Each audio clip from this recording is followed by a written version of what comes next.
Hey guys, welcome back. Thank you very much for watching my videos and also for your request to make a part 2. I just wanted to say all of my videos are made without a script. They're made without any planning, written bullet points or anything, which is why they're a bit bitty and all over the place. So I'm going to try to stick to sort of a theme at least, because I don't want you guys feeling confused after these videos.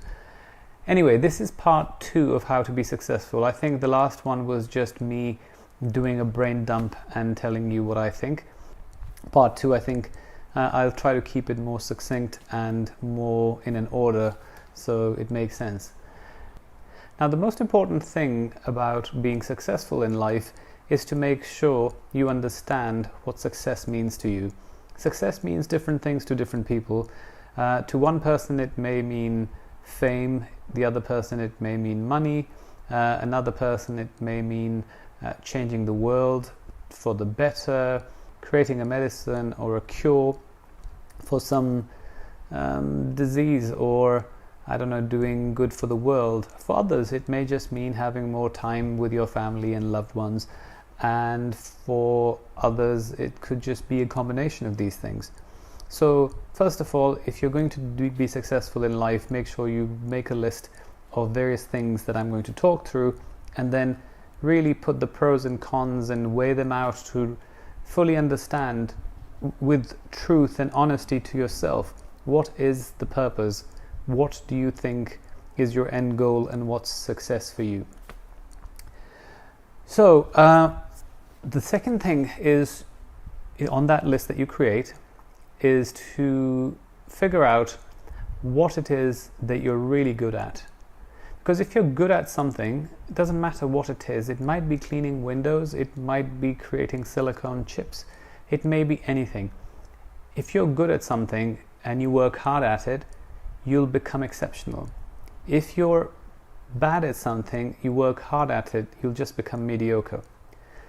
My advice is, ignore the things that you're bad at and hire people who can do them very well, and focus on your abilities, because you'll become exceptional.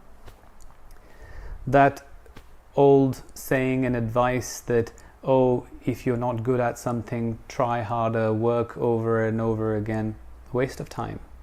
There are plenty of people in this world who can do those things. Skills vary from person to person, so your skill would be exceptional in your hands. Right, so focus on that. This is something that most people would not want to hear, but you need to cut out some people from your life. Now, these are the kind of people who are weighing you down. These are the people around you who are negative, who, for whatever reason, based on their own psychology, based on their own past experiences and life, they don't believe in themselves, or they don't believe in you, or they're critical and skeptical about life. They're just going to put doubts in your head and bring you down. So these people, cut them out of your life. You can make new friends, you can make new acquaintances, your social circle will grow again. Family members, you can't sometimes cut them out, but maybe see them less often. You want to surround yourself by like-minded people who are interested in the kind of things you're interested in, who have the same drive and passion like yourself, because those are the kind of people who get your juices flowing. They'll promote you in your endeavors, they will help you become the most successful person that you are. They'll also challenge you, and they will bring you down to earth, they will guide you, and all of the right things that you need in your life. So again, this may not apply to everyone, but it's very important to remember that if you're surrounded by negative people, they're going to weigh you down, they're going to put doubts in your head, and they're going to steer you away from the path of success. They'll bring you down to a path of security. Success and security don't work hand in hand most of the time. Now, Next thing to understand is, for every idea that you come up with, there are three very, very important elements. You can have millions of amazing ideas, and I can assure you, what you think is unique, there'll be at least 8 or 10 people around the world thinking about the same thing at the same time that you are thinking about it. That's just statistics. 7 billion people, the population. What you need to understand is timing is everything, and there are 3 elements to every business and success: idea, investment, and the implementation of that. So you can remember it as 3 I's: idea, implementation, investment. So if you have a great idea and you don't have the investment, a lot of the times it's very hard to kick off and do something with it. And then if you have an idea and you have the investment and you don't have the right executioner who can work on your plan and deliver the end results, you'll still have the same problem. That's something I do, because I'm one of those people who, I develop ideas, I come up with ideas, but most of the time I nurture and develop ideas and then execute them, because I'm really good at that and organizing. So I'm that other person, and there are other people like me that one of you will need, because if you are a creative person, it's very likely that you are not good at operational stuff. You're not good at putting structure around things. And also, why do you want to waste your time taking yourself away from what you're really good at and start focusing on something that someone else can do?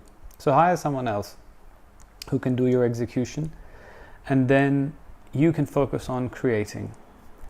One of the business that I talked about that I'm starting or have started is the swimwear business, and the guy is an amazing designer, but he's not in the delivery part of things, and he wastes days and days and weeks of his time going through the supply chain and struggling with sort of getting products made.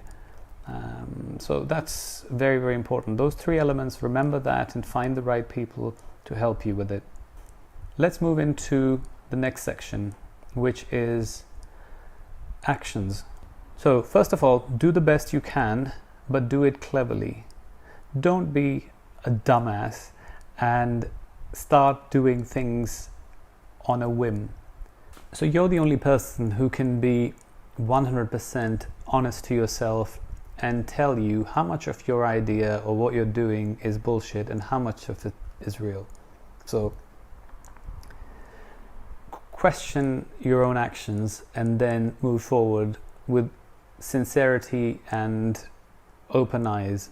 Then remove your emotions from your tasks, because when you're working on something and you're really passionate about it, there's a good chance you are going to end up letting your emotions take over and think, yes, this is a great idea, I am so good at this, I'm going to make it.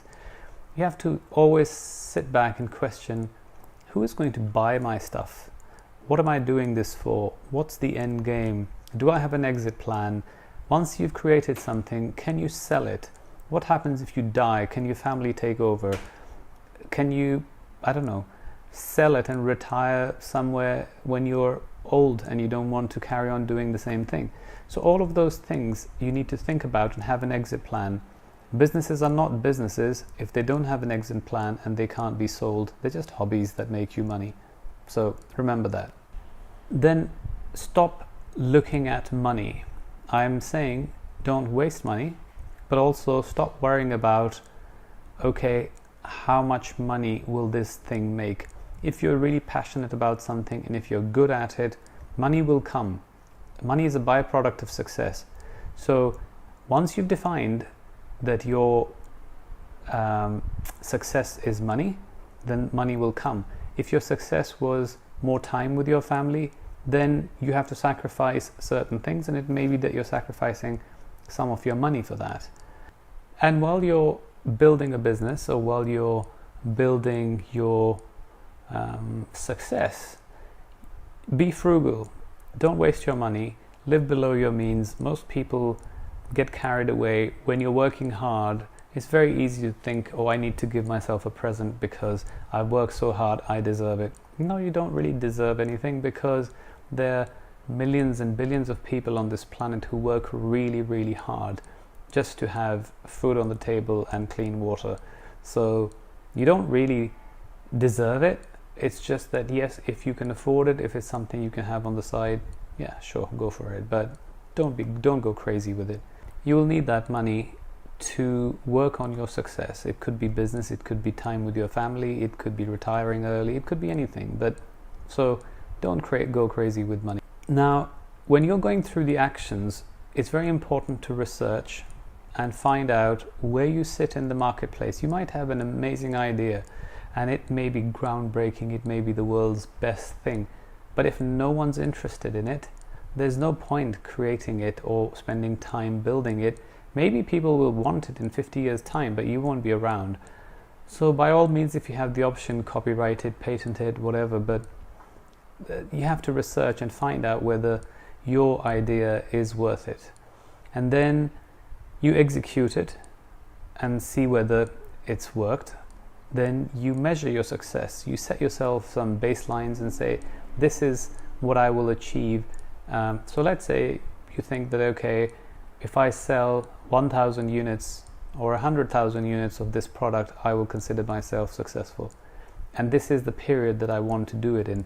So make sure you write those things down and measure yourself at those periods, because you need to know whether you are achieving your goals.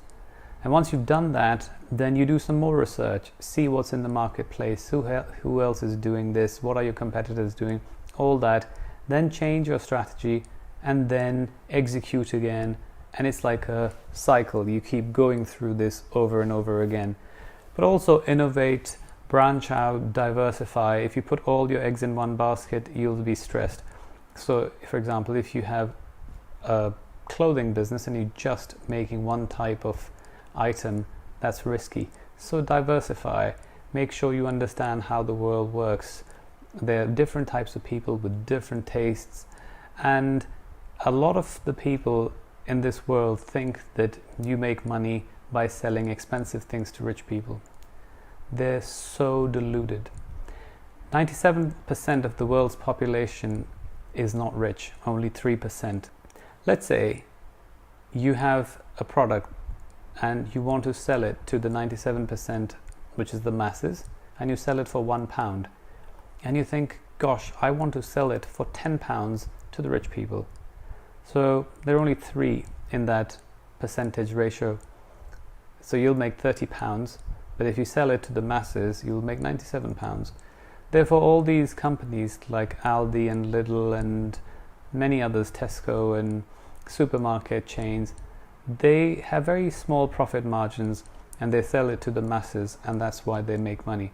Unless you're a very niche, very specific, very high bespoke business that is very, very desirable, like Hermes or Chanel or Dior. These are fashion brands which are desirable by really, really rich people, then yes, but it will take you a lot of investment, a lot of time, and it's not going to make you enough money, and it's still a very risky business. So my recommendation is focus your ideas and things onto the masses, because that's where you will get money, and you don't have to rip them off. I'm not saying by any means rip people off. People are not stupid. Eventually they'll find out. It's good to be honest, good to be reasonable, and provide amazing service to your customers. I always say that the customer is the most important person. If you can't respect your customer, you should not be in any kind of business. Actually, you shouldn't be in a job, because every job, everything is about customer service. But there's one thing that's more important than your customer, and a lot of people will know this, and a lot of people will be like, what is more important than your customer? And that's your employees. In all the work that I always do, my employees come first and my customers come second, because if you love and take care of your employees and you really look after them, they will look after your customers, because they know they are valued. And this is something that most people, most businesses, most organizations forget. Who is running their organization? It's not the customer. The customer might be paying the bills, but it's the people in your company, and they forget them, and therefore the businesses fail, and you never get good staff, and you can't retain good staff. Very, very important thing to do. And yeah, so diversify and follow these steps. If you have any more questions, let me know. I can make a part 3 of this. But yeah, thanks for watching and hope this was useful.